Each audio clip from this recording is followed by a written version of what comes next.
Hello and welcome back to the Cinebytes, everyone, and welcome to Oblivion, as always. This week, why don't you join us, because it's a nice night for a walk. We're talking about The Terminator from 1984, directed by James Cameron. I'm Dusty Lane. I'm Jason Mitchell. And we are the Cinebytes. Hello? I came for you. We have such sights to show you. What an excellent day for an exorcism. I said, I'm not gonna hurt you. I'm just gonna bash your brains in. Play me. What's the boogeyman? As a matter of fact, it was. This is God. We all go a little mad sometimes. Haven't you? Put your brothers into that door! But sometimes that is better.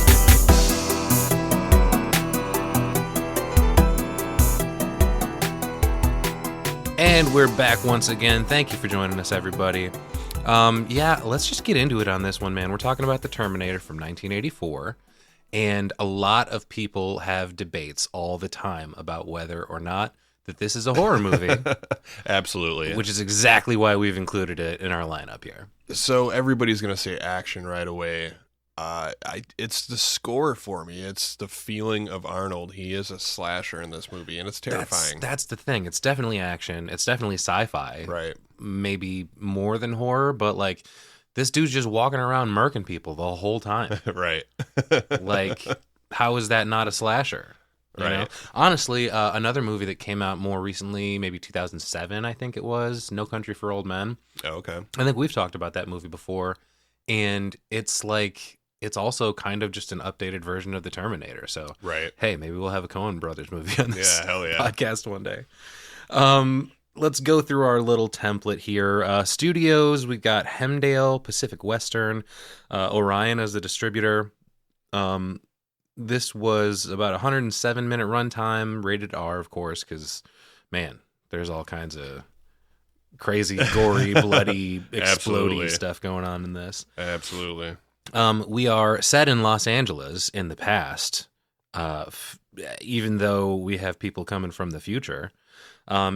Basically, that people is a cyborg, Arnold, and then Reese also comes back through some sort of lightning portal situation, and they come through naked. That's fun. Yeah, same deal.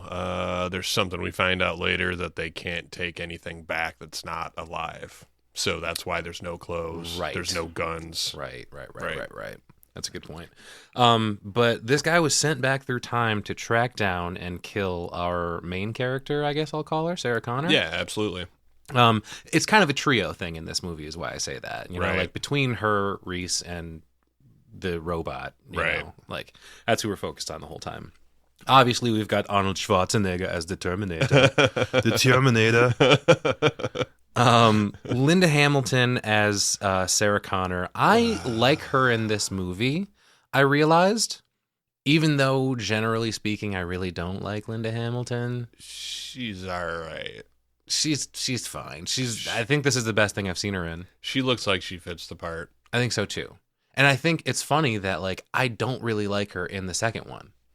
Oh, really? Okay. She's like, yeah, I feel like I'm definitely in the minority for that, but it's just never been my cup of tea, man. Yeah, I can agree with you there. A rough it's just, cookie. Yeah. We've got Michael Bain. I don't know how you pronounce that, but Biehn. Oh, Reese. Yeah, Reese. Okay. Kyle. Where the hell did that come from? Kyle. Yeah, that doesn't make sense to me either. It had been forever since I saw this movie, and I thought he was just Reese. And she asked him if he had a first name, and I was like, what? Don't be rude. That is his first name. He's like, Kyle. I'm like, Kyle? Right. From 20 whatever? Like, I can't even remember until we get to it, what year it was. But we do have a fun little appearance by Dick Miller in this. I enjoyed that in the pawn shop. Oh, yeah. Or the is it a pawn shop or a gun shop? It's a gun shop. Sure. course. Pawn shops have guns sometimes. Right, though, right, so- that's true. So yeah, I can see. We've got Paul Winfield as Traxler, the detective that's talking to Sarah through some of this. And then Lance Henriksen shows up as Vukovic, I think his name was. Vukovic. He's like basically Paul Winfield's little lackey, kind of. I He's like gotcha. yeah. Yeah, there's like a sergeant and somebody else. Yeah. Mm-hmm. Earl Bowen as Silberman, the criminal psychologist that comes in at some point. We got Bill Paxton making a little cameo here as the punk gang leader. Sick mohawk. Sarah Connor's best friend Ginger, played by Bess Mata, and then I always like to mention music by Brad Fidel and cinematography by Adam Greenberg, which I do think those are highlights of this movie. Jumping ahead a little bit, I wasn't super into this movie in general. Okay. The sci-fi thing sometimes isn't really my cup of tea, but I do think that the music, it had a really 80s like synthy vibe going on. Yeah. Felt very The Thing to me. Absolutely. The whole soundtrack here is just it fits the moments when he's chasing and pursuing, and it's scary. It really is. Yeah, it definitely is. And then Adam Greenberg on the cinematography. I did appreciate a good amount of the shots in this movie. We did have some goofy like mid 80s Oh hell yeah, effects and stuff. Of course, but the chase scenes in the cars were sped up. I appreciated that move. I think that was a good move. It just ramped everything up a little bit. I don't know.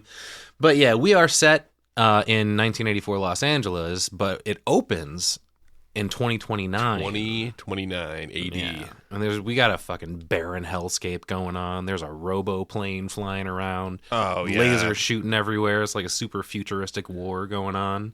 Yeah, I'm thinking it's post-apocalyptic. Building frames are twisted. There's rubble everywhere. Essentially, there's nothing left. Yeah. And the robots are scanning through the rubble, killing anybody left. And it's not even rubble. I noticed when this fucking tank goes like cruising through the little, thoroughfare there, it's rolling on top of a bunch of skulls. Right. So the roads are just paved in skulls now. yeah, all the humans are dead. We do have like a title card that comes up and tells us basically what's going on, and it just says, "The machines rose from the ashes of the nuclear fire," whatever the fuck that is. Sounds fun. Their war to exterminate mankind had raged for decades, but the final battle would not be fought in the future. It would be fought here, in our present, tonight.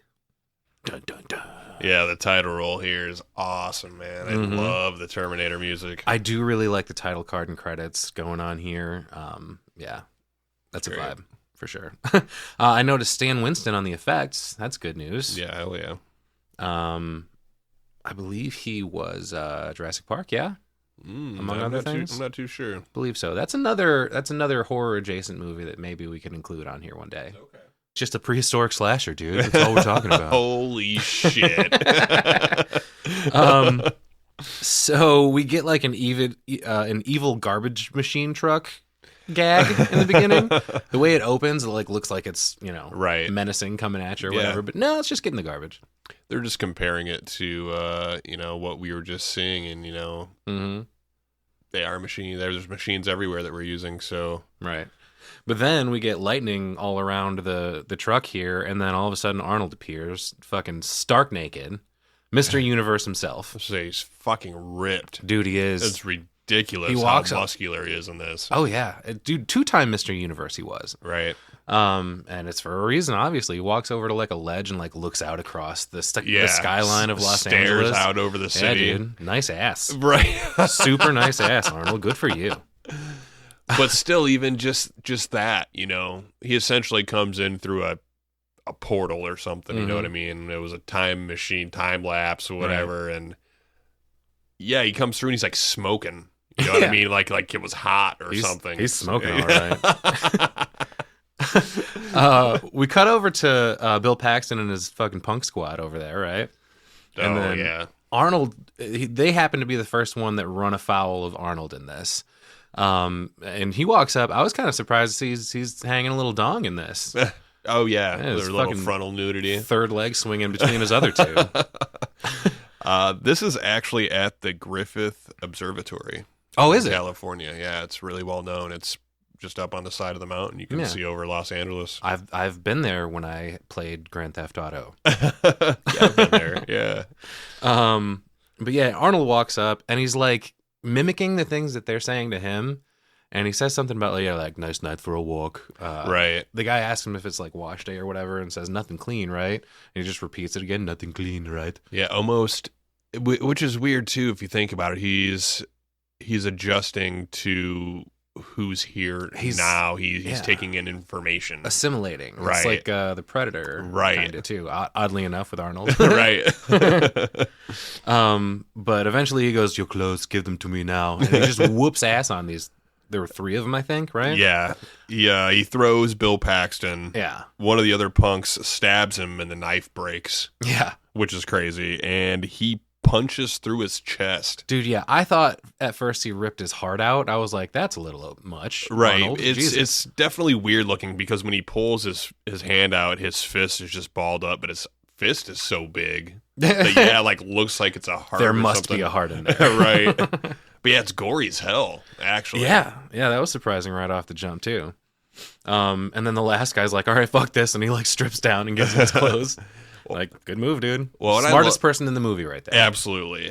I love this too because the clothes that he's wearing, because he's like a punk. Yeah, you know what I mean. It has like chains on his boots and shit. You know, it's pretty funny.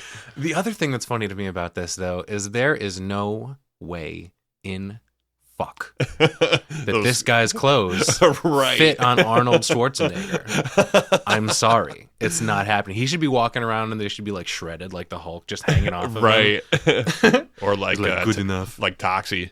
Yeah, Toxie's clothes are barely hanging on. Right. You know? Yeah, for sure. So then this is where Reese comes in, and at first I was like, oh, fuck, another Terminator? Right. But no, it's just a random human dude. His name is Reese. Right. He just spawns in, essentially, you know? Yeah, and you notice right away that he did not handle the teleportation well. Right. Yeah, he's like burn up on his back, you know, and it's because he's human, you know? Yep. He's also naked. This is where some of that 80s synth music kicks in that is so nice in this movie. Reese ends up coming across some bum in the alley, and this dude's like tripping already. He's like, you see a bright light? Right. Well, he knows right away too, just like Arnie did, you know. Got to get some clothes on, right? You know, gotta get caught right away. Yeah, so he takes this poor guy's fucking pants. Like, that's one. That's this dude doesn't have much already, man. You got to take his pants. Easy target, I guess. Right? I guess. First person he sees. That's fucked, man. What if he doesn't get pants again for like months? This poor dude. Good thing he's living in LA, I guess. Right. But whatever the case, this guy is not having a good night. Reese puts his pants on and he's like running through alleys, and he rolls over a car at some point. Yeah, well, so as he's taking this guy's pants, the cops roll up. You know what I mean? So it's cop chase immediately. Yeah. This is actually a pretty decent scene. It's got some music going, you know, like you said, the 80s synth stuff. He ends up popping out on a cop. Yeah, like ambushes him. Right. Gets his gun. What's the date? No, dumbass, what's the year? Yeah, what so year right is away, you know, the time travel stuff. They get into the department store and they're running around in there, and Reese gets that sick pair of Nikes, dude. Yeah. You know? Our resident Nike aficionado, Jason here. How many pairs of Nikes do you own, Jason? Oh, man, I don't know. 20. 20, that's it? Oh, I was Yeah. expecting like 120. Yeah, I like, there's one part where he's going through the store. And he's like crawling like a maniac, dude. It looks cartoonish. He's like, right, like it's insane. Yeah, he runs upstairs and ends up climbing down a fire escape back into another alley. He ends up taking a cop's shotgun out of one of the cars. Yep. And we get our first phone booth of the movie. Gotta love a good phone booth. Hasn't happened in a while. Right. I was wondering if we need to explain what a phone booth is. Do you think we actually have to tell people what a phone booth is? I think so, but okay. Maybe. All right. So a phone booth, you guys, was this thing where there was a booth and it had a phone in it. So I guess prior to cell phones, this is how you would call people. If you were out and about, this is how you would try to get a hold of somebody, and you better fucking pray you have change in your car, because you can't just take the thing off the hook and start dialing. Yeah, and inside all these phone booths were phone books. Mm-hmm. Is that another thing? That's a thing too. Yeah, Yeah, before we had a contact list, you guys, we had these yellow pages. Right. I believe they referred to them as in the olden times. But yeah, they're also good for changing if you're a superhero. Absolutely. Yeah. So Reese gets into one of these fucking things. Yeah, essentially he's in these phone books were your addresses. You had to make a special thing to not have yourself listed in these phone books. Right. So he pulls up, gets in this phone book. There's 3 Sarah Connors. Mm-hmm. It's got to be one of those 3. Right. They're in LA. Those are the only 3 listed. Yeah. Oh, yep. Well, maybe he ripped the page out and didn't call because he didn't have money. He didn't come through with fucking organic material or inorganic material, and he just stole pants from a bum. There's no change in there. Right. This is all explained a little bit later on, and he does this, and actually the Terminator does the same thing, goes to another phone booth, rips that huge guy out of the phone booth, right, takes the page out too. Oh. But Reese explains later that he couldn't just go to Sarah. He had to wait to see who the Terminator was, because the new Terminators aren't like the old Terminators. You can't spot them. Right. So he had to wait for the Terminator to make the move for him to try and save her. That's a little premature, dude. There's only 3 of them. At least check on one. Right. So when we see Linda Hamilton the first time, Sarah Connor, she is indeed on a scooter going to work. She's a waitress. And she parks it next to the mascot of the place or whatever, and she's like, "Guard it for me, big guns." Oh, it's essentially a ripoff of Big Boy, man. Pretty much, it's a Big Boy. Yeah. We go back to Arnold for a second. He's got his bitchin' outfit on right now, with those boots, especially, man. Oh, Check out those boots, dude. I like it when he steps down onto the road. You can hear the chains clinking. So it's also a Western. Yeah, and he's a monster, man. He just walks up to this car, bashes in the window, gets inside, tears the steering column apart. Yeah, dude. Shoves his robot finger in there or whatever, and just starts it and takes off. It was funny when he sat in the car and closed the door, glass just rained down over him. Right. Just not giving a shit. We go back to Sarah in the restaurant. We're kind of going back and forth between them for a minute. And why are there so many kinds of beef in this restaurant? Yeah, she says something about, did you get the burly beef or did you get the fucking squiggly beef or what? I don't even remember what all she said, but she so many different kinds of beef. Right. I got beef with how many kinds of beef there were. She's having a terrible day at work. Oh yeah, not having a good day at all. Feel bad for her. She gets ice cream dumped in her pocket from some kid. Oh, that little kid. Oh man. Please watch your children. Please. For the love of God. Oh my God. Arnold then goes shopping for guns from Dick Miller. Now, one of the guns that he grabs from him has a laser sight on it. Weren't you telling me there was something special about that? Yeah, so this laser is really throughout the movie after he gets it. He is using it all over the place. I read something about laser sights weren't what they are today, sure, and Arnie had to have a separate battery pack somewhere for the laser, and a button was wired through, ran through his sleeve or through something? his sleeve to his other hand to turn it on. There's a whole setup for it just to keep it so bright like it was in the movie. Right. Huh?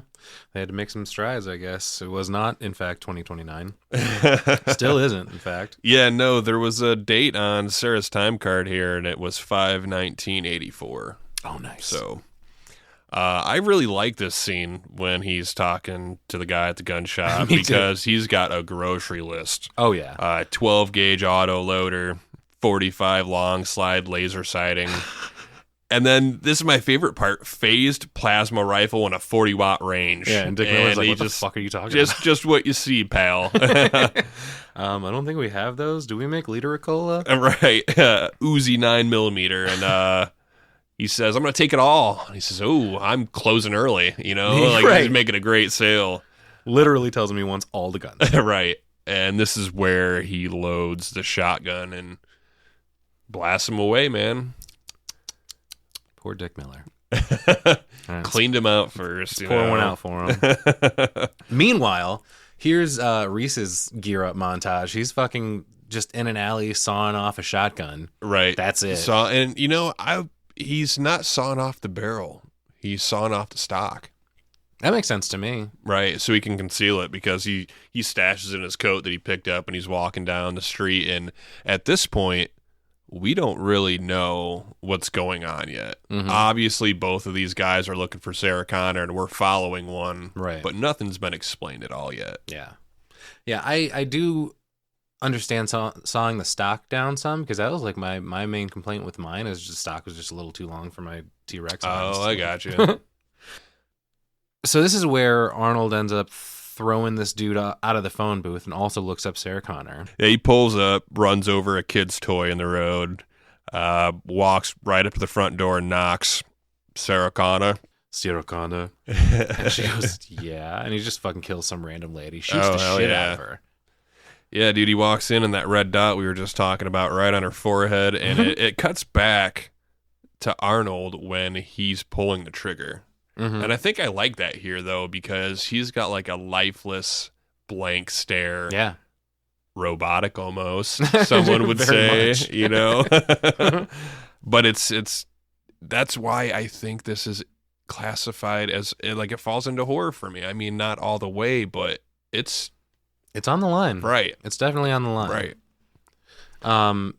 Back at the restaurant, the employees are watching a news report about the dead Sarah Connor and bring it to Sarah Connor's attention. Right. They rush her into the break room, and yeah, I mean, It's got to be a little freaky. they're almost jokey about it. Right. You know? Like, hey, you're dead. Right. Reese hotwires a car at this point. We get more of the cool music. But he's in this like industrial facility of some sort. I don't know if it's like a recycling plant, something like that, but he is having these like flashbacks or flash forwards because these machines are scary to him. Right. It's reminding him of being in the future. Mm-hmm. The big cranes remind him of the giant robots that were running over the skulls and shooting lasers at the beginning of the movie, you know? Right. Yep. Somebody gets blown up with a laser like immediately in this flash forward. Oh, yeah. So they're navigating this whole post-apocalyptic area, and you know, you can tell that Reese is almost one of the leaders here. He's leading everybody. They blow up some robots, you know. There's a big scene with a car with a turret on top of it too that's really crazy. Yeah, like there's this machine that explodes and you're like, oh yeah, cool, a good thing happened, but then they start getting chased by this fucking robocopter. Right. And then the car flips, and the poor guy that's on top of the car operating the turret, oh man, he didn't make it. Oh no, he's dead already, for sure. Just flapping around on top of there like a rag doll. Yeah, and then, you know, Reese is trapped in the car and struggling, and then he wakes up in the car almost like having a nightmare. Mm-hmm. You know what I mean? Yeah. Staring at those cranes again. Yep. And meanwhile, at the apartment, Sarah is sharing a bathroom with some lady who's dancing horrendously to even horrendouser music. Oh, man. Get me out of this scene. Oh, dude, I thought this scene was so funny, actually. It gets funny right after she leaves the bathroom. Right. So Ginger's boyfriend calls and Sarah picks up the phone, and it is the funniest, most ridiculous. The funny part about it comes later, because he goes, like, Sarah picks up the phone and this dude immediately starts talking. He's like, oh yeah, I'm gonna rip your blouse off and run my tongue down your neck to your bare gleaming breasts. And Sarah's like, oh hey, and he's like, ah shit, like, can you put Ginger on or whatever? Turns out it's her boyfriend. And Sarah's wearing this cool Jetsons nightie, by the way. Oh yeah. But then Ginger gets on the phone and he goes through the exact same spiel again, says it fucking verbatim, like he's got it written down in front of him. It's so fucking funny, dude. We go to the police station and they're talking. It's what was his name? Traxler and Vukovic. Yep. They're talking about two dead girls, both named Sarah Connor. So that means, if we are to believe what they had in the phone book, unless there was someone unlisted, and probably in 1984 there wasn't, Right. there is only one Right. Sarah Connor left. We do cut back to the bathroom with the girls for a minute. Ginger is annoying. Yes. But I she agree. does. But Sarah has a lizard named Pugsley, so it makes up for it. Yeah. Yeah. It's some type of lizard thing. It is a Which lizard I thing. think it's kind of crazy that it's just wandering around the house. Yeah. You know, how I did mean- how did the lizard or iguana or whatever get on top of the fridge? I mean, I'm sure that they're good climbers. You see them in trees and stuff all the time, but It's not an Ohio thing. It's not. it's certainly not an Ohio thing. I don't know. But I appreciated the name anyway. Pugsley's cool. I like the Addams family. This is where we get to, there's a phone message left on, okay, so back in the day when there were phone booths and phone books, guys, there were also these things called answering machines. It's essentially voicemail at home. It's OG voicemail. Right. Yeah. But it's a whole ass machine. You had to like put your recording on for your greeting or whatever. Right. So there's a message that's playing from some dude named Dan Morsky, and he calls Sarah to cancel a date. Right. And Ginger freaks out, and she's like, he can't treat you like this. It's Friday night. Like, totally. That's a Hell reason. yeah. Absolutely. She says something about she wants to break his kneecaps. So I was like, all right, I'm warming up to Ginger. Yeah, hell yeah. Sarah ends up going to a movie instead, though. The other guy that was on the phone, right? Does he end up coming in at this point, I believe? And Sarah sees him, and like he kisses her before she leaves. It's weird. Indeed. Yes. Anyway, Ginger's boyfriend is there now. Yep. Sarah goes out to the parking garage to get ready to ride off into the sunset on her scooter. But she gets scared by, I think there's just a noise in the background somewhere. It spooks her a little bit. She's paranoid. You know, Two Sarah Connors are dead so far, and I mean, I would be too. I don't know. what I mean? I don't think she knows about the second one. She just knows that there was someone that died named Sarah Connor. The police station, they were talking about two of them. Okay, you think she's not aware of the second one yet? I don't think so. I think gotcha, she just saw okay. that one news report. I But gotcha. maybe she's not being too paranoid, though, because Reese is following her. Right. So, Yeah, he's already watching, and mhm. who knows what he's up to, you know, at this point. Right. Back at the police station, they end up calling Sarah's apartment again. Or, no, I guess they didn't call again. More activity on Sarah's phone and possibly answering machine. But Ginger and her boyfriend are doing it. So, but here's the thing. She's just listening to music. Like, not paying attention to this poor guy, like, at all. Right. She's got a 80s Walkman on. Yeah, take You it know? the fuck off. You're in the middle of sex. She's got it on. Be there. Through this scene, through the next scene. I don't give a Yeah. shit. I don't appreciate that at all. You will not be listening to music. You will be paying attention to what is happening right now. Or it's no longer going to be happening. Right. I think Lance Henriksen at this point says something to Traxler about like, oh, you look like shit, boss. And he says, yo, mama. Right. It's because he says he's going to make a statement about this because they realize that there's only one Sarah Connor left. Two have been murdered all within, Yeah. however many hours. He says he's going to the TV because they can't get an answer at her house. We're going to try and see if the media can find her and bring her in before she gets murdered too. Right. Speaking of the multiple victims, I think this is the part where she sees Right. the report about the names of the multiple victims. Yep. So, does she look at a phone book at this point too and see that there are only 3 listed or something like Yep. that?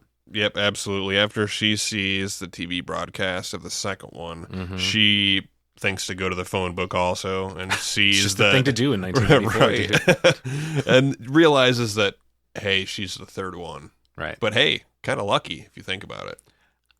What if she would have yeah. bthere listed first or second? Sure. Should already be dead. But I wouldn't consider myself lucky knowing that I am now the next target. That's true. If they are targeting people named Sarah Connor, guess it's my turn. Right. So she's walking down the street. Reese is following her, and she ends up ducking into a bar and has to pay $4.50 to go in and use the phone. Tech noir. Oh wait, tech noir. Yeah. Okay. Yep. Yeah. Yep. But it's kind of shitty. She's got to pay almost $5 to go in and use a phone. She's just paying the cover. She's paying the cover to get into the bar, yeah. But still, like, she's paying that just so she can go in and use a phone in this loud ass fucking tech noir bar. Like, hell yeah. No, I'm not making my phone call in there. I'm sorry. Which, yeah, that was her choice to dip in and find a phone inside instead of a phone booth where she was exposed to Reese outside following her. It's true. Ridiculous music and dancing all over the place. The 80s was an interesting time. Yeah, hell yeah. But yeah, like, there's no way she's making a call with all this fucking noise going in the background. Right. She keeps trying to call the police here, and all lines are busy. Yeah, she keeps getting an automated message, which is shit. Hey. Right. But shit's going down, though, because Arnold is now outside of her apartment. Yeah. Oh, man. And they are not paying attention. Ginger and her boyfriend are inside. Ginger has her headphones on still. Yeah. She's up making an after-sex snack. Yeah. Which is actually the biggest sandwich I've ever seen. Like, hell yeah. Outside of cartoons. Yeah. Right. So, yeah, she's dancing around the apartment. She does give the guy a kiss before walking away for the snack, though. That's nice. I guess At least she does acknowledge his existence in some way. But Pugsley jump scares Ginger, and she says something about making a belt out of him. But Arnold comes in, and Ginger's boyfriend is the one that encounters him first. Yep. He gets up and says to two-time Mr. Universe Arnold Schwarzenegger, "Don't make me bust you up, man." Right. Just run, dude. Look at the fucking guy. Just run. Yeah, Arnold fucks this dude up, obviously. Ginger can't hear it, obviously. Right. So she also gets shot a bunch. Yeah, it's crazy. He gets thrown around that room by Arnold, and it's just it's not even close. I feel like we should have maybe counted kills in this movie. Yeah. That might be another relevant point to bring up to people about maybe making it a horror movie. Like, absolutely. Obviously, people die in action and sci-fi too, but whatever. Right. So after he shoots Ginger, the phone rings, and he aims the gun at it, which is funny. But then it's Sarah on the phone leaving a message telling him exactly where she is. Right. Sweet. Yeah. Good move. Terrible timing. It's Sarah trying to get a hold of Ginger and her boyfriend because, hey, some guy's after her and she's stuck at the bar and she can't get a hold of the cops, you know? Yeah, she's staying in there because she doesn't feel like she can leave because she notices someone's following her. Right. Not knowing who it is. So, yeah, Arnie, the Terminator, gets her location. He also finds her license in a drawer at this point, so now he knows what she looks like. Right. Damn it. Not good.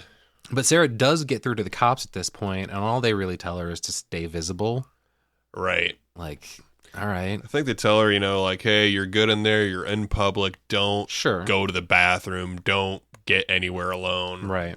Which they're completely wrong. Not knowing that Arnold doesn't give a fuck. Right. He ends up walking in without paying and breaks a guy's hand that tries to, like, stop him. Just crushes it immediately. Yeah, Bouncer thinks, I'm going to grab this guy by the shoulder. Right. Nope. Think again. Sarah ends up, like, ducking just before he walks by, just by happenstance. Which is a crazy looking scene. Yeah. The way he's scanning when he's walking through this bar. Mm-hmm. He's a scary looking guy, man. He is. Reese is also there at the bar, thankfully. Right. Arnold does see Sarah at this point, but Reese comes in and saves her. And now all hell has broken loose in this fucking club. Arnold pulls out an Uzi, starts spraying all over the place. He shoots strategically, though, because he shoots someone and that person's body falls on top of Sarah and like, traps her and slows her down. Good move. Yeah. No, and anybody that's in the way. He's just killing all kinds of people. It's a massacre in here, Yeah. But Reese saves her again, ends up blasting the shit out of Arnold just in time. And he, surprisingly to me, had the fucking famous line that you hear everyone say in Arnold's voice. Right. Come with me if you want to live. Yeah. No, that's bullshit. That's Reese's line. Right. Absolutely. But Arnold ends up sitting up from like 6 shots. and Sarah freaks the fuck out. Yeah, so I think this is kind of where Sarah, she doesn't know who's good, who's bad here. Mm-hmm. Everything happens so fast that she doesn't realize that Arnold had the red laser on her forehead. Reese came over here with a shotgun and blasted him. Mm-hmm. Then Reese came again and blasted him enough that Arnie went through the front window of this thing, but she's seen him get shot and then get up. Yeah, dude. So Insane. that's why she goes with Reese. Maybe Right. he's the least crazy of the two. Lesser of two evils yeah, at this particular because she moment. don't know what's going on at all. Yeah, I mean, how do you react in that situation? I've never been in a situation remotely like that. Right. I've never fought a robot. It sounds kind of fun. Craziness. But the chase is on, man, down the alley. We got the great score coming back in here again, hot and heavy. But they're being targeted the whole time. Arnold is running like a fucking machine. I mean, he is a machine. Yeah, hell yeah. Yeah, they're running down that alley, and we get that first look through Arnold's eyes. Robot vision, You're dude. right, the Hell little yeah. red vision and the little scanner moving around, all the numbers. Mm-hmm. Yeah, that's insane. Badass. Reese crawls over Sarah in this car.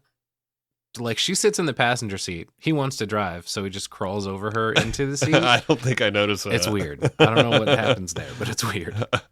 Arnold just punches through the windshield, of course. Oh, hell yeah, He's dude. no stranger to that. Point of view through Sarah's eyes Mhm. of crazy ass Arnold. Yeah. Oh, my Taking God. up every bit of windshield. Right. Crazy. They end up throwing him off the car, though.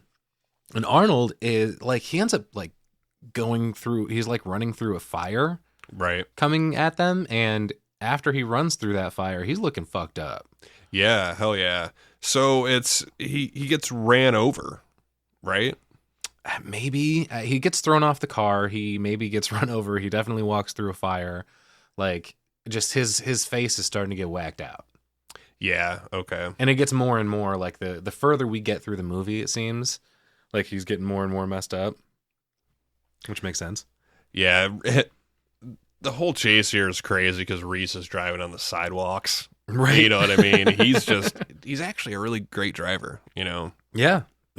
But so first of all, before we get to that part, because I did have a note about that, but Arnold walks up, grabs this cop, and smashes his head into the car, and then throws him behind him like he's nothing, Right. and then steals the cop car. It's insane. Yeah. I like this. I like the whole, you can tell when they're starting to speed up the car chases, which is almost immediately, because when he backs up in this cop car to turn around, Mhm. he's like roasting the tires before he's even going forward. Right. You know? I love it. We cut back to the other car. Reese is asking Sarah if she's okay. He says, "Don't make a sound unless I say." Like, that's a little extreme, but okay. Right. And this is, like I said, you still don't know who's good and who's not right now. Sure, yeah. Completely. And You get the vibe, though. right. Yeah. As soon as Reese comes up and shoots Arnold, Right. I think Reese is good people in my book. Sarah phone book. still isn't convinced though, because she's No. trying to jump out of the car right here. Yeah, that's When he's true. yelling I mean, at her, I you would know. be trying to get the fuck away from this shit too. Right. I don't want any part of it. But yeah, he's driving down the sidewalk with no lights on, like you do. And he tells her that he was assigned to protect her because she's been targeted for termination. Yeah. Oh shit. Oh shit, indeed. Arnold, back in the other cop car, gets on the cop radio and impersonates the cop perfectly. Yeah. It's That's crazy. spooky. Crazy. So he can mimic Mhm. anybody's voice that he hears. Yeah, and we see it a couple of times in this movie and in the Right. next one, actually. Yeah. But Sarah ends up she's yelling at Reese like, "I didn't do anything," and basically he's like, "Yeah, but you will." Right. So he explains that Arnold is a machine made by Cyberdyne Systems Model 101. He explains that a cyborg is a cybernetic organism. And that is when a cop comes up behind him and he goes, "Get your head down," and just stuffs Sarah's head into his junk. Right. Smooth, dude. It's fate, Dusty. Of course it is. there's like this slow, weird alley car chase. I don't know about that one. Yeah. It wasn't super exciting. Yeah, it was weird. It definitely was a weird part. But luckily, Reese loses the cops and the Terminator for now. We get more exposition here. He is an infiltration unit, which makes him part man, part machine. He's part of the 600 series, I'm sorry. The 600 series had rubber skin and it was easy to spot them. Right. But now this updated version is harder. There's like real flesh and blood and hair and teeth and, fingernails and smells. Right. And that's why he had to wait to make a move to see who was actually after her and if they were here yet. Yeah. And he says something about like the outside of this thing is flesh, skin. He's like listing things and he says flesh and skin. That's kind of redundant. Right. Tells Sarah he comes from the future. She thinks he's fucking crazy, obviously. And then she bites him and he handles it like a champ, but he's like, cyborgs don't feel pain. I do. Right. I thought that was a pretty cool line. Just letting her know that he's not a robot too. Right. Yeah. And she drew blood when there's a little bit of blood on her lip when she came back up from it too. Yeah, damn. He tells her that this thing can't be reasoned with. It doesn't feel pity or remorse or fear, and it will not stop ever until you are dead. Right. That's what he does. Yeah, he's here to terminate you. Yeah. And Reese is not sure whether or not even he can stop him. Right. So this is like, yeah, and that's crazy too, because that's the first, do you think you can stop this? And I don't know. Yeah, like, fuck. Yeah, we're going to try, I guess. All right, let's do it. What choice do you have at this point? Like, he's going to get you. The cops end up finding a vehicle matching the description of Reese's and Sarah's. Yeah. And Arnold hears that on the police radio and fucking pulls a Yui, heads back to where they were. But then Reese and Sarah get into a different car. Right. And she, takes the opportunity to ask him once again, like, why me? And he goes, all right, so here's the deal. There's a nuclear war a few years from now, and this whole area is gone. I don't mean reduced. Right. I don't mean, beat up a little bit. Half the population left. It's just gone. Right. Like, man. So there was a defense network system of computers that was powerful and hooked into everything, ended up getting, developing its own intelligence and saw all people as a threat. Right. And he said they decided our fate in a microsecond. Extermination. That's terrifying. This is why in 2024, I keep trying to tell people, stop fucking around so much with AI. Right. All right? Do you want the Terminator? Because this is how you get the Terminator. I agree. I do understand and appreciate some of the practical applications, sure, but you can't fuck around too much with it, man. It's a little bit of everything. Maybe not everything needs to be digital nowadays. Once you give it once you give it just enough, that's all it needs, and it's done after that. Right. You gotta put us all out of jobs, man. Yeah. Crazy. Reese tries to wire the car again. Cops drive by and they duck. He ends up telling Sarah that he grew up after the war, in the ruins, hiding from HKs, which are hunter killers. Yeah. Hiding from HKs. Back in WW2. Right. Laser scanner tattoos, man. I thought that was very cool. Yeah, for sure. So these hunter killer things are patrol machines, I guess. And yeah, he says most of us were rounded up and put in camps for orderly disposal. And he shows her the brand in his arm, and yeah, says it's burned in by laser scanner. Right. Eesh. He's got a big barcode on his arm. Right. Man. So that way the robots can keep inventory. Harsh, dude. Right. He says that some, though, were kept alive to work loading bodies. Right. That was the only reason they were kept alive, so they can get rid of the dead people. Loading the bodies into the incinerators, or onto trucks or whatever. Holy shit. Yeah, Jesus. But he said one man taught us to fight. He brought us back from the brink.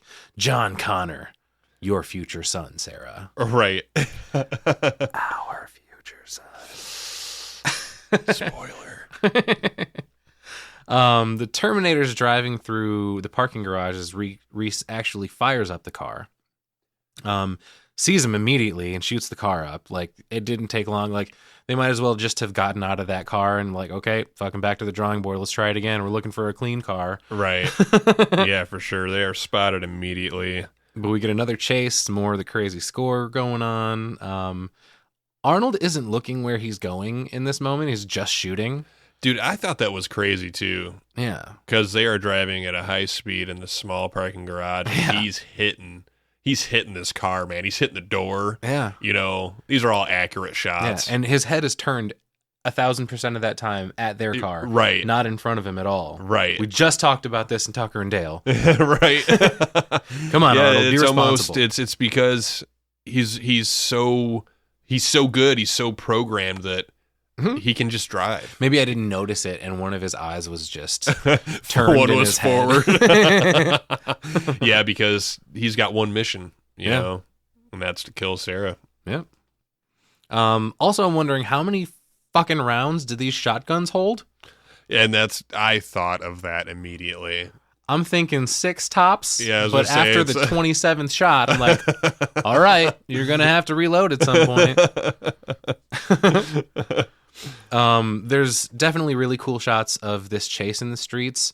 Like you said, these scenes were like sped up. Yeah, and I think absolutely. I think it did it a favor, honestly. Dude, it's still awesome. I know it's sped up. I can tell it's sped up, but I still enjoy it. Mm-hmm. I mean, same with Steven Seagal moves. It's all good, you know? Yeah, hell yeah. Seagal. Reese ends up pulling himself out of the window to shoot and tells Sarah to grab the steering wheel. Right. Not the greatest idea, All but right.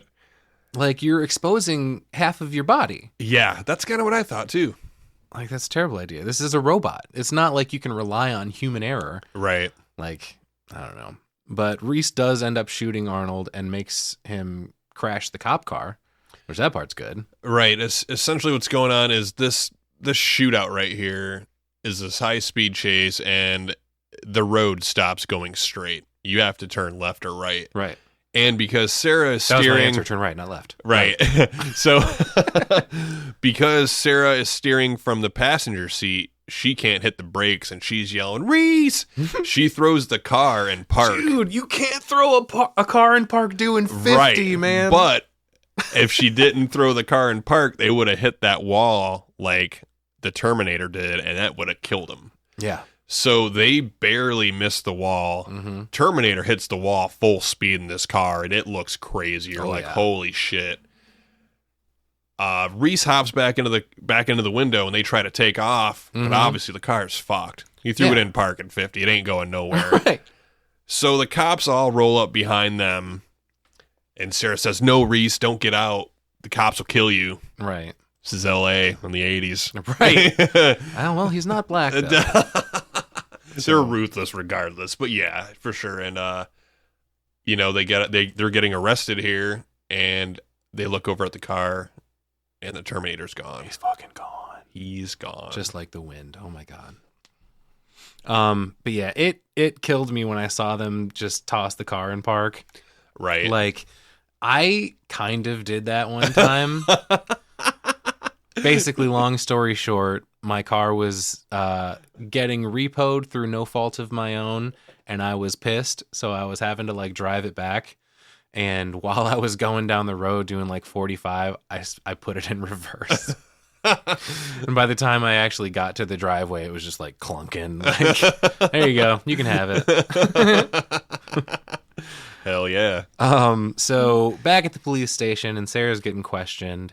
She's informed at this point that Ginger and her boyfriend were murdered. Ooh, yeah. And she's like trying to deny it. She's like, well, no, maybe I just need to look at the body so I can identify him. Maybe it's not them. And just like, they're like, nah, it's definitely them. Sorry. The detective has her talk to Dr. Silberman. This is our introduction with this guy. Mm-hmm. Fucking jagwagon. He goes, hi, Sarah. She goes, you're a doctor. He yawns while answering her. And he's like, oh, criminal psychologist. All right. She asks him if Reese is crazy. He's like, well, that's what we're about to fucking find out. Right. Arnold climbs into a random like hospital or doctor's office window at this point. It looked just like an apartment building. It kind of did, yeah. Like he came in through the old school fire escapes. Yeah, but he had to have known that there was medical equipment in this place. It was weird. It doesn't make a lot of sense to me. He came in to like patch himself up. Right. So he had to have had some idea of where he was going to locate I medical guess equipment. He finds an actual scalpel in this place. Right. So okay, yeah. Yeah. I don't know. It's confusing, but it's an weird. awesome scene regardless. It is a super awesome scene. His eye is fucked up. So is his arm. And he ends up cutting directly into his arm with a scalpel. No fucks given. And when he opens it up, like it's kind of hollow inside. There's like some machine parts. Right. But there was also like some meat and blood and stuff going Right. on. Like, it's interesting. It was really cool looking. It was like 3 like pulley systems that were moving up and down, and it was moving his fingers. Yep. Super gory, you know? Yeah, for sure. Reese is questioned at this point, and he ends up explaining to the police that he says he's a soldier with the 132nd under Perry from 2021 to 2027, which it's not yet. Right. So Lance Henriksen's looking from the other, like through the two-way mirror or whatever, and he's like, this is fucking great. Right. Like, this dude is off his fucking rocker. He was assigned recon under John Connor, and the enemy was Cyberdyne Systems. Yeah. For SAC NORAD, enemy was a computer defense system built for SAC NORAD by Cyberdyne, yeah? Mm-hmm. Okay. Yeah, so he's trying to pick his brain a little bit. Like, obviously, he's half-ass making fun of this guy, but he wants to see if he's got an elaborate story for all this. So his first question, obviously, is, why a Terminator? You know? Silberman was trying to, like, wrap his brain around stuff, and he was like, so the computer thinks it can win by killing the mother of his enemy with some kind of like retroactive abortion. Right.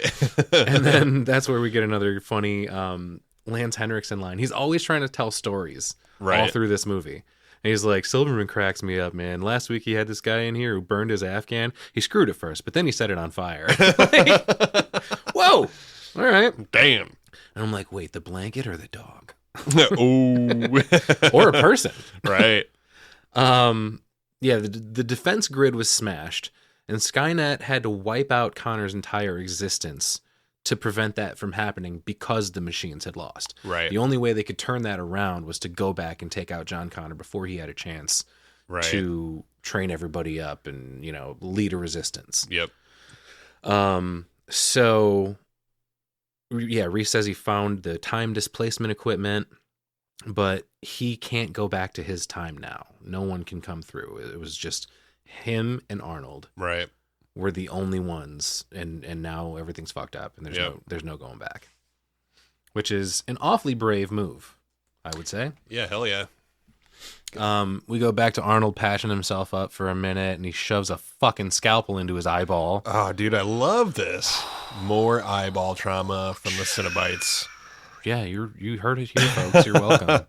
Yeah, he takes a scalpel to his eyeball because there's some trauma to it, and he probably can't see good, and he throws his eyeball flap into the water, and it's eyeball flap. Yeah, dude. But this not is eyelid. Let's be clear about that. Right. He pulls off like the outer layer of his eyeball. It reminds me of a hard-boiled egg. Yeah, like kinda. little white part, you know. Yeah. But this is where we see his eye for the first time from us, like our point of view, and you see like the red dot and the little moving around, you know, which is dope. Although this puppet is terrible. I thought it was pretty good. The Arnold puppet, it was a good sculpture of Arnold, like to be in a wax museum. Right. But not having a camera on it and actually supposed to be alive and moving. I thought it was decent. It was decent. Because it was 1984, I will concede and say it was and decent. because he is supposed to be robotic too, his robot here, you know what I mean? Mm-hmm. Yeah, you're not wrong though. He ends up putting sunglasses on over his eye. Good move, I guess. Even though That's not gonna help, man. That's clearly glowing. I fucking Kano over here. Right. I feel like these look like some kind of designer glasses or something too. They look for kind sure. of It had to be some kind of product placement situation. right. But cue the music, man. Here we go. He ends up fixing his hair before he walks away. Right. Super important for the 80s. Yep. He ends up grabbing some stuff out from under the bed, I think. He like gears back up and climbs back out the window, back off into the night. This was why I thought it was an apartment building, because during his exit here, he lifts up the mattress and there's like new guns. Yeah. Like he had gotten another arsenal of guns from somewhere. Was that just a stash place that he had previously set up? I don't know. No, it couldn't have been because he just fucking showed up. That's what I'm saying. What is going on? Yeah, there's just a lot going on, but that's why I thought it was an apartment. I'm like, damn, dude, he must have geared up when we didn't see again, Guess, you know? Yeah. Okay.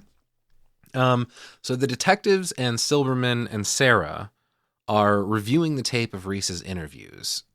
And there's a part where Silberman asks him something like, don't you have ray guns or something? Like, Yeah. fuck you, man. Where's your plasma rifle? Yeah, he explains at this point you go through naked. No inorganic material can come through. Yeah, nothing dead will go through, is what he says. Which is why he explains, because it kind of on the fence, like it doesn't make a whole lot of sense if you think about that a cyborg can, because it's, metal and stuff but then he explains because of the organic tissue over it. It counts. So here's my question. Why not cover your ray gun in skin? Oh, shit. And bring it back through with you. God, that's kind of gross. It is gross, but you know what? It was a damn good idea. Okay? I will fix this movie. Silberman ends up pausing the tape at this point. He's like, I could make a fortune with this guy. Right. Fuck this guy, man. I hate him. He's kind of funny, but I also kind of hate him. So this whole thing when they're talking about Reese here was so weird to me, because why the hell isn't Sarah backing him up a little bit? Because regardless if Reese looks crazy, there was a giant crazy ass man that shot like 30 shotgun shells into your car, chasing you crazy, punched through the window, ran almost as fast as your car was driving. Right, you watched him get shot and get up. Why isn't she like, okay, yeah, maybe Reese is crazy, but he ain't lying about this, right? Yeah, that's a great fucking point. It does sound insane. He's saying he's from the future, but he's standing right in front of me. Right. I don't know, but look, this happened. Maybe there's two murderers would have been my thing. Right. Maybe they're both trying to kill me. Who do you think was chasing us and crashed the cop car and then left? Right. Exactly. If a cop was driving that car and crashed it, why is the cop not still there? Yeah, there's no body. Yeah, Right. But she should be sticking up for the guy. I think so too. Come on. Yeah, at the end of this video, he flips out on the dock and says something about oh, he'll find her. That's all he does. He'll wade through you and reach down her throat and pull her fucking heart out. And Silberman's like, well, in technical terminology, he's a loon. He's a loon. Okay. Traxler is trying to explain to Sarah, hey, check this out. This is body armor, all right? This is Kevlar vest. This is probably what the other guy, heavy quotes, this other guy we're talking about, he was probably wearing that under his coat, right? That's a negative, sir. And she says something about well, what about him punching through a fucking windshield? And Henriksen's like, well, he's probably on PCP. Yeah, it's just common out here, It's He tries to launch into another story at this point and ends up getting cut off. Traxler's basically like, hey, shut the fuck up, dude. But the detective Traxler wants Sarah to get some sleep on a couch. He says, you'll be perfectly safe. We got 30 cops in this building. Right. And yes. Okay. Yes. Gonna need about 300 more maybe. And then this is when Arnold walks into the police station, he walks right past Silberman. Oh yeah. And he doesn't notice. He looks down at something. I don't even know what it was he was looking at, but he walks up to the front desk and he's like, I'm a friend of Sierra Connor. I was told I could meet her here. Where is she? Why is your Arnie so much better than mine? I don't fucking know. But this is where we also get the iconic I'll be back. Right. He's wearing the sick ass leather jacket. Dude, I love this too, because before he says that, he glances around and he's like sizing up the size of this entry point in the front, you know. He's how big is this? All right. And you get the "I'll be back," and he comes driving through the front and just straight crashes through the whole front of the police building. Yeah. So there's no smashes longer the wall out, smashes into the desk, kills the cop at the front. right. Yeah, there's no longer a big huge door to try and get through. You know. Also, anytime someone says "I'll be back" in my presence, I usually say "I'll be Brahms" or "I'll be Tchaikovsky." He ends up stepping out of this car with 2 guns drawn. Holy hell! Here we go. Cue the fucking cop massacre. Oh yeah. Oh my god. The madness ensues. It flashes into his point of view, so you can see through his red Terminator vision. Terminator vision is so and this cool. just looks like exactly like the Terminator video game. I don't know if you ever played that. I did. I actually played a Terminator and RoboCop video game. I seem to remember. Maybe I'm crazy. I don't know. Yeah, and it's like you can see his arms holding the gun. So, you know, it's so awesome. It did remind me of the second one, which I gotta say I like better. It's one of the few instances where I can say the sequel is better than the original, in my opinion, anyway. I have to agree as a whole. But it reminded me of when he had like the shotgun and he like cocks it with one arm. Right. When he's riding the motorcycle. Yeah. Right. Yep. Hell yeah. And that's one of those things too, like, you know, I really wanted to cover this movie, but I don't see us going beyond this because we can't do the second one. Yeah, it straight turns into nothing. He's a hero in the second one. Right. You know? For sure. And we kind of get the same element from T-1000, sure, but he doesn't kill nearly as many people. Right. He doesn't wreak nearly as much havoc. Right. It's not the same vibe of like, the yes, we're score's running, different. but it's just clearly more sci-fi action than sci-fi horror. Absolutely. So yeah, he kicks in the door. He ends up like pulling some wires and cuts the power. Oh hell yeah! It's like the first thing he does. Yeah, you know? Which is spooky. Like it's not affecting his vision at all. Nope. He just knows that it's going to create panic. Oh yeah. You know. He gets shot in the process, but doesn't give a shit. Doesn't faze him at all. Lance Henriksen tells the other cop to watch Reese, and this dude immediately gets knocked out by Reese. Right. Yeah, because even though he's handcuffed. Yeah, Reese knows what's going on, and Reese is. I feel like they cast him on purpose because he looks so small after you see Arnold on the screen. Yeah, but he's a killer, man. He's a trained weapon. You know what I mean? Yeah, for sure. Sarah ends up hiding under a desk, and there's a fun little scene where she thinks she's about to get discovered by Arnold. Right. But Reese comes to find her. They go and grab a car and bounce. Arnold ends up following him. He's right on their heels the entire fucking time, of course. Oh, and I think that's so creepy. They take off in the car. Arnold knows there's a car leaving, immediately pursues, and he's just walking. Yep. Almost like a menacing Jason walk. Nice and slow. You know, he's keeping pace, but he's not running. I would say more Michael than Jason, actually. Okay. It's just that patient, methodical, right. I don't need to run to get you. I will get you. Right. You know, man. So they're driving for a while and their car ends up running out of gas. And they do hear on this like news radio report something about the largest police mobilization in California history. Yeah. Because of this. Like, yeah, no shit, dude. Holy hell. All right. Reese and Sarah push the car off the road, which that's a good move, and they end up walking away. They find this cozy little bunker to hide in, and this is where Reese starts making his move. She's like, "You cold? Here, let me hold you." Well, I think after all of this, after the police station stuff, Sarah doesn't have any doubts anymore. She's like, okay, this is happening. This guy's in my corner. This is real. Right. The whole cop station was gone and on fire. You know, everybody was dead. She realizes that, holy shit. Yeah. You know? She asks him his first name at this point. He says Kyle. Kyle. She asks what it's like when you go through time. And he's like, well, there's a white light. It's painful. It's kind of like being born. Which, that seems legit. Holy shit. I mean, that's an out there thought. It is. I like it, though. Reese is bleeding, she notices, and he's like, oh, no, I'm fine. But she patches him up with a first aid kit. And I like when she gets done, he's like, oh, hey, that's a good field dressing. And it's like the beginning of who Sarah Connor turns into. You know? She asks him to tell him about her son. He goes, he's about my height. He has your eyes. Yeah. Oh, weird. So Okay. I think Reese had this planned out. This was all. Wow. How is that possible? If he's from the future, he had to have been in the past already to create John Connor for him to then meet. We're getting ahead of ourselves. Oh, I've gone Anyway. cross-eyed. Yeah, he's about my height. He has your eyes. He goes, I would die for John Connor.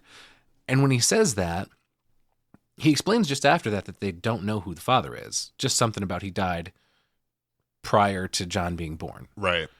So shit gets loopy in a minute here, all right? But yeah, he'd die for this guy that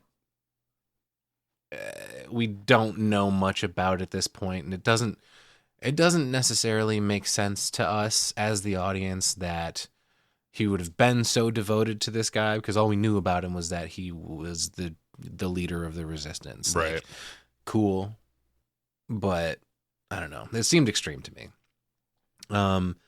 But Reese does mention that he volunteered to come, and he did it for a chance to meet the legend, Sarah Connor. That's crazy too. Yeah. So once again, I'm beside myself trying to figure out what in the hell's going on. You wanted to come back to meet her, but you wanted to meet her because of John, but John is there because of you. What the oh God. Oh God. So I know the whole thing with her being the legend is if John could come in and save them in the middle of them already being, like, create the resistance, Mm-hmm. in the middle of them already pretty much being defeated.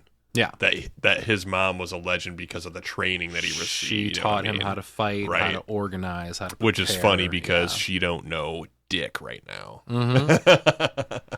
Which she starts getting kind of overwhelmed by this because she doesn't know dick, and she goes, do I look like the mother of the future? I can't even balance my checkbook. I didn't ask for this honor, and I don't want it. All right. Like, yeah, legit, dude. It's your fate, Sarah. No, she doesn't choose it. Anyway, Reese gives her a message that John made him memorize, apparently, and basically the gist of it is, you must survive or I will never exist. Right. And he has to exist to save humankind. Yep. She says, tell me about where you're from. And he goes, you got to move around at night. You got to be careful of the HK's infrared vision. The infiltrators, though, are the bad ones, the Terminators. And we get another flashback to the future war. Dirty little kids all over the place. Everybody here looks fucked up. There's a fire in a hollow TV. It's some crazy ass bunker alley, something that has somehow survived this post-apocalyptic bombing, Well, whatever the hell. I'll tell you how they survive. There's a kid here that hunts a rat. Yeah. Got to do what you got to do, man, I guess. Yep. But Reese ends up looking at a picture of Sarah at this point, and dogs start barking because a Terminator has infiltrated their hideout. Right. And he just starts wiping everybody out. Yeah, this is a crazy scene. It's he looks kind of like Arnold. A little bit. Just shittier. Yeah. Maybe a little bit smaller because it's supposed to be one of the old models. Yeah. That came Everything in. that looks like Arnold that is not Arnold is shitty.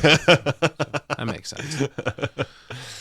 There's a cool silhouette shot of this Terminator with, like, you see his shadow, but you see his red eyes glowing out of Right. it. That's pretty sweet. Yeah, hell yeah. And this is where Sarah's picture burns. And then they wake up in the morning and she says, I was dreaming about dogs. Oh, yeah. Well, hey, I mean, if you have to live in this crazy scenario, at least you can have a dog. Sure. Yeah, that makes sense. have a couple. Yeah. But why does she have dogs in her dream? I guess he told her about the dogs. Okay, whatever. Yeah, there's a lot. There's a lot weighing on her right now. Yeah. We go back to the Arnold puppet. And he's like sitting in a room reading something, some sort of like journal or It's something. like Sarah's address book. Yeah. Something like that. Everybody used to keep an address book that was all written down all nice and organized. So there were the big phone books, and then everybody had their personal phone books. Because people used to mail to each other all the time too. That's crazy. There's a guy outside this door where Arnold is, and he says something about, "Hey, buddy, you got a dead cat in there or what?" Like, is he talking about the smell? I guess. Okay. The Terminator stinks because he hasn't showered, Yeah. you know? But then Arnold realizes he has to respond to this dude in some way. So there's like a list of possible responses in his Terminator vision that comes From up. his database. Yeah, and he ends up going with "fuck you, asshole." From one of the punks earlier. Right. I like that "or what" was another option. You got a dead cat in there or what? Or what? Arnold finds Mom's cabin address in this Mama Bear. yeah. That's what it said, yeah. Sarah's mom. So he now has a lead to her family. If he doesn't know where she is, track down the next best thing, I guess. Oh, yep. Arnold walks out of the hallway or down the hallway at this point, and there's this black dude that pops out of his like apartment or whatever, and he's like, "God damn!" Yeah, because he's carrying those guns, dude. Yeah. Yeah, holy shit. Ducks back in. Yeah. Reese and Sarah go up to this motel, and he says something about needing a room with a kitchen.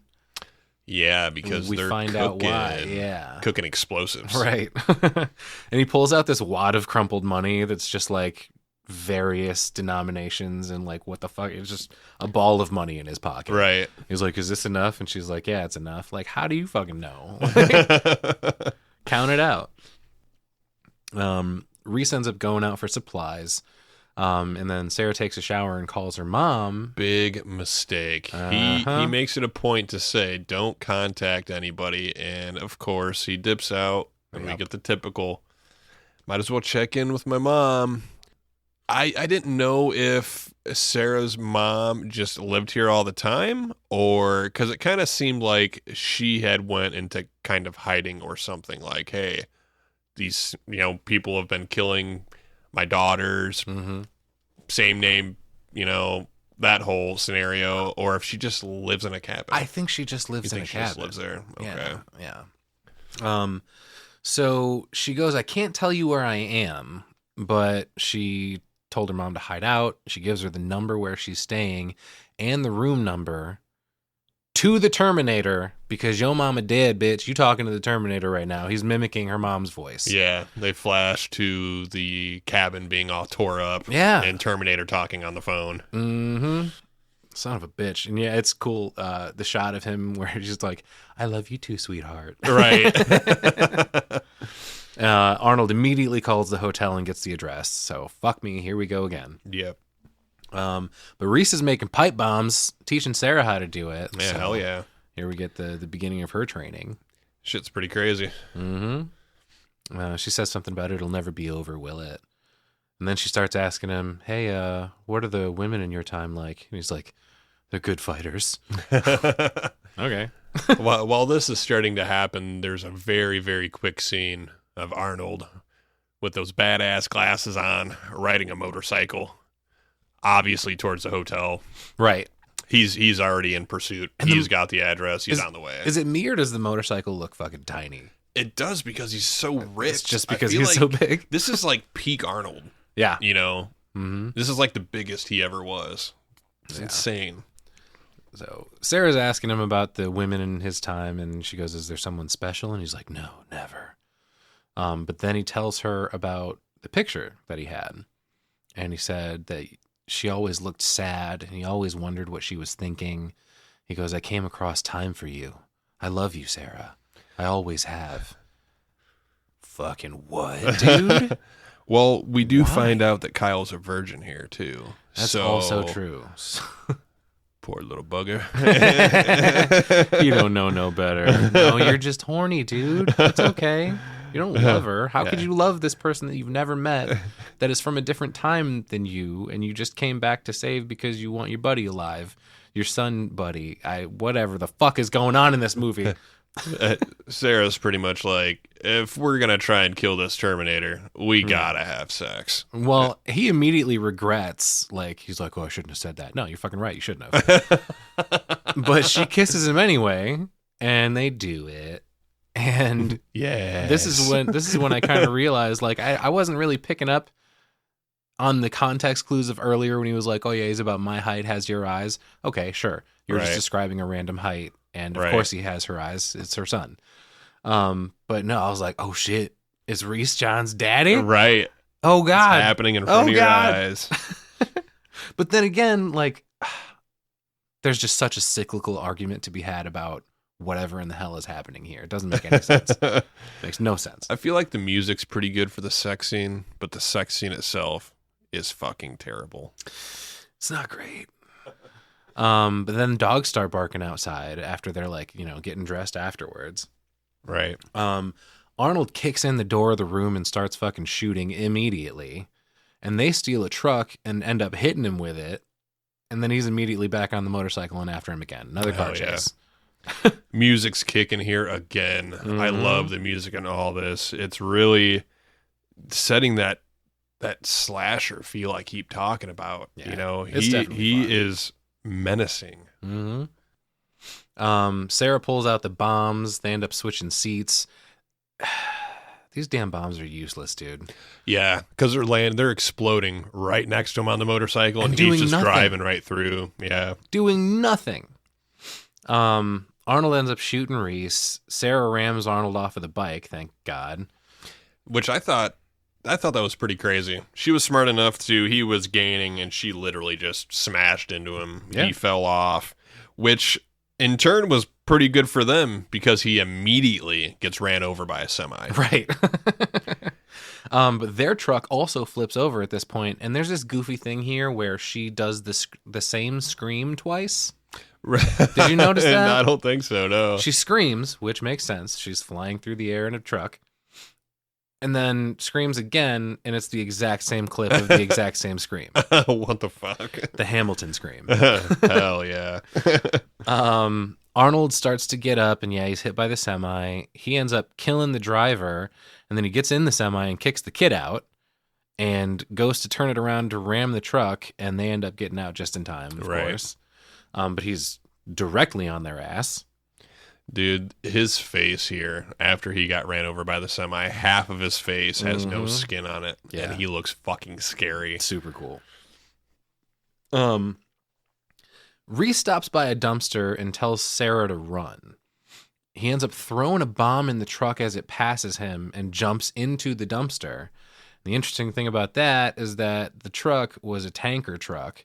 So holy shit, here we go. Yeah, huge fucking explosion, man. Arnold ends up jumping out of the truck, but he's on fire, thankfully. He rolls around for a little bit, and then he stops moving. Yay! She goes, we did it, Kyle. Right. Yeah, Reese comes walking up, hugging, that whole thing. They're starting to almost kind of celebrate because, hey, that was crazy, but we did it, Nope. Yeah, because then we get the fully metallic Terminator standing up from the fire, and he ends up chasing him away from that. He looks super cool. He's like limping down a hallway after him though. Yeah, like part of his machinery. He was injured from the semi crash, so he's still dragging his leg, and it's which allows them to thankfully close the door just in time before he gets through. Kyle turns on some machines inside this place and just basically falls down to die after that. He's like trying to distract him or something. Yeah, he's just trying to get in between him and Sarah to try and, create a gap, I guess. Maybe, yeah, but she's not having it. She's like, on your feet, soldier. So here's her turn of, her switch toward that, like moving leader. In that direction. Yeah. Right. Yeah. For sure. The Terminator busts through the door, but he does indeed get distracted by these machines, so good move, Reese. Yeah, his vision's all messed up because of all the electronics going on, which I don't know. I don't understand. I mean, but just like cool, just like we were talking about in the Howling episode, the neon lights mess with the reception, remember? Oh, yeah. Maybe it's another thing, just early technology being shitty, interference from different things. Reese ends up grabbing a pipe, and they're running, but they run right into a dead end. So he tells her to run up these stairs, I think, and then he starts hitting Arnold. Well, it's not Arnold anymore. It's just the Terminator now. Right. With a pipe. Obviously doesn't do much. No. He's just whacking metal with metal. But he puts the last bomb directly on the Terminator. He like shoves it in his like torso. There's a little gap. Yeah, where your rib cage would be. Blows it to pieces. Sarah is also injured, ends up pulling some shrapnel from it out of her leg. Oh, yeah. And that's actually so... The bombs don't work out in the open. But, man, if you're, like, holding on to it, your arm would be gone. Right. Because that's kind of what happens. The Terminator just explodes. Oh, yeah. You know? Yeah. But, yeah, this whole scene with her, it's like, oh, my God, finally got it. But, yeah, that piece of metal that she pulls out of her leg is... huge and gross, you know. But we do see at this point that Reese is dead. Aw, poor Reese. Yep. At least he got to bang the woman of his dreams before he went. The legend. I guess. The legend. The myth, the legend, Sarah Connor. This is when the top half of the Terminator starts dragging itself towards Sarah. Like, fuck, man. Yeah, I felt like it was a little bit of a jump scare. Yeah. It kind of got me. Definitely, Like, yeah. holy shit, it's still moving, man. But I think it was funny that, like, it was dragging herself toward her. She's also dragging herself away because she can't really use her leg. Right. Like, damn it, man. And it's crazy. She's just trying to get away from him at this point, and she sees what looks like some just giant industrial-sized press. Mm-hmm. And she has the idea to crawl through it. Yeah, when she, like, climbs through this gate thing, she, like, closes it just before he can get to her. Turns out she ended up climbing just on the outside of it and kind of locked him in. Right. Because he's, like, reaching for her. He grabs her shoulder. He gets there. Right.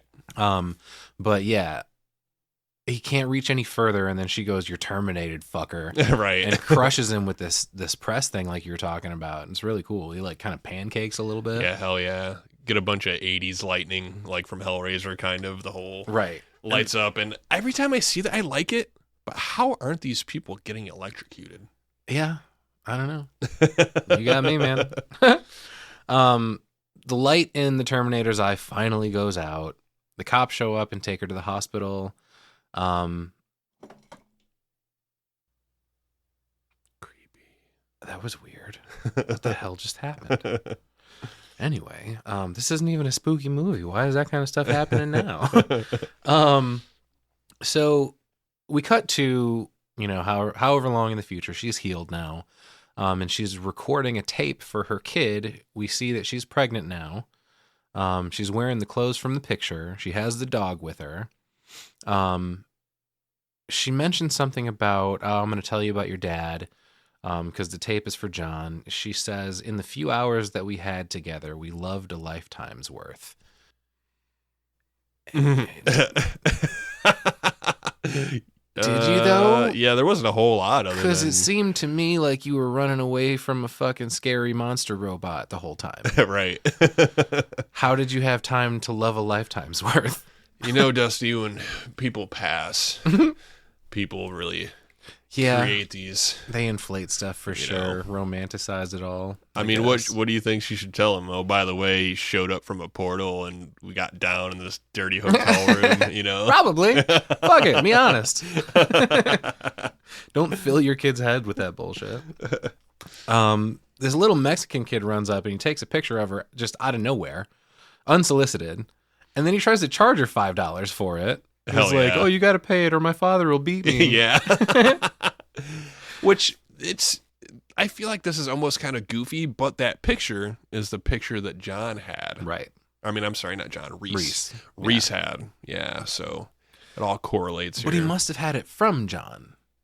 Yes. So the Mexican kid takes the picture, gives it to Sarah. Sarah gives it to John. Yeah, because John has Reese. it in T2. Yeah. Mm-hmm. Weird, man. She negotiates with this little kid, though, haggles him down to $4, pays him $4 for the picture. The guy that's standing there says something about there's a storm coming in, and she says, I know, and drives off into the horizon. The end. This weird half storm, half light, roll credits. Yeah. fucking... So I feel like there's fantastic parts about this movie, and then goofy parts of this movie. For sure. And then okay parts of this movie, too. For sure. All of that's correct. Overall, I really like it. I like the feel. I like Arnold as the bad guy. It fucking scares me. Yeah. You know? And I do want to hear feedback on who agrees if this should fall into the horror genre. And if you don't, watch it again. Mm-hmm. Because I think until you got another rewatch and rewatch it new after you have that in your head, it's gonna feel different. Yeah, for sure. Absolutely. I think that it's safe enough to call horror, you know? Like I said, this is basically just a slasher. It's a higher body count than a hell of a lot of slashers have. Hell yeah. You know? Absolutely. Slasher movies, maybe not the popular slashers. Right. But yeah, I thought this movie was fine. I wasn't crazy about it. I've actually been more excited talking about this movie here with you today than I think I was watching the movie. Maybe it had something to do with me taking notes about it. Maybe it just wasn't tripping my trigger that much. I don't know. I don't know what it was, but I've definitely enjoyed this conversation more than actually watching the movie. Oh, hell yeah. Google says body count is 32. Okay. That's huge. So that's like around the number that I think like someone like Chucky has now. Right. Throughout multiple movies. Right. Okay. So he's on the level as far as that's concerned. Yeah, hell yeah. Yeah, I wasn't completely into this movie the whole time, but the 80s sci-fi thing, like I said isn't always my vibe. It's clearly, understandably a classic. Right. It just a fair amount of it hasn't aged that well for me. Right. There's a lot of goofy effects in this, but it does, like you said, it has great moments, man. That the scene where he's like cutting out his eye always got me. Right. There's a fair amount of gore in this as well. So anybody that's trying to make that argument too, like we've got that covered as well. Yeah, for sure. I gave this one 2.5 out of 5 sawed-off shotguns. I think after this conversation, maybe I'll bump it to a 3. Okay. You know? Maybe I'll have to watch it again, not taking notes. Right. See if the vibe's different. But I mean, my recommendation for this one is that you have to watch it at least once. Yeah. Just to say you saw it. Absolutely. You know? It's worth your time. I'm thinking 3 out of 5 for me. It's not something high in my top favorite movies by any means, but like you said, it's something that you need to see once. Yeah. Yeah, for sure. But now we have seen it at least once, and we have talked about it at least once. We hope you guys enjoyed the conversation, but we're going to wrap it up about there. Once again, as always, if you would care to correspond with Jason or I on the pod, you can do so by hitting up cinebytespod@gmail.com. You can follow us on socials at cinebytespod. That's on Facebook, on Twitter, on Instagram, and we do have a YouTube channel as well. If you would like to support the show, you can do so by visiting our aggregates website, Buzzsprout. That's at cinebytespod.buzzsprout.com. Once again, we had a good time. We hope you did too, and we'll catch you on the flip side, everybody. As always, remember, dreams are fleeting. Only nightmares last forever. Follow your nightmares.